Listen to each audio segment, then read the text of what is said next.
তিন ব্যক্তির কাছ থেকে দোয়া নিতে কখনো ভুল করবেন না। এই তিন ধরনের ব্যক্তিকে যেখানেই পাবেন সেখানেই আপনি তাদের কাছ থেকে দোয়া নেবেন, কেননা এই তিন ব্যক্তির দোয়া আল্লাহ তাআলা কখনো ফিরিয়ে দেন না। নাম্বার ওয়ান, এক নাম্বার হচ্ছে মা বাবা।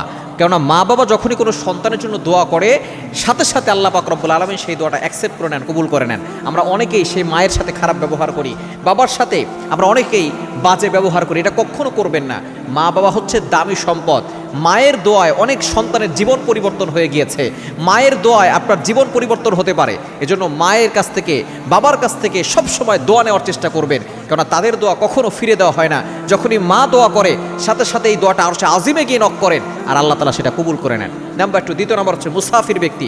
যিনি সফর করছেন এই মুসাফির ব্যক্তির দোয়া আল্লাহ তাআলা কবুল করেন। বিশেষ করে আপনারা যখন সফরে যাবেন আপনারা নিজেদের জন্য দোয়া করবেন, এবং যারা মুসাফির তাদের কাছে আপনি দোয়া চাইবেন, তারা দোয়া করলে আল্লাহ তাআলা সাথে সাথে আপনার সকল দোয়াগুলো অ্যাকসেপ্ট করে নেবেন, কবুল করে নেবেন। তিন নাম্বার হচ্ছে মাজলুম ব্যক্তি, যে নির্যাতিত হয়েছে এই ব্যক্তি আল্লাহর কাছে যা বলে আল্লাহ তাআলা সেটাই শুনে নেন। সুতরাং এই মাজলুম ব্যক্তির কাছে আপনি দোয়া চাবেন। এই তিন ব্যক্তির কাছ থেকে দোয়া নিতে কখনো আপনি ভুল করবেন না।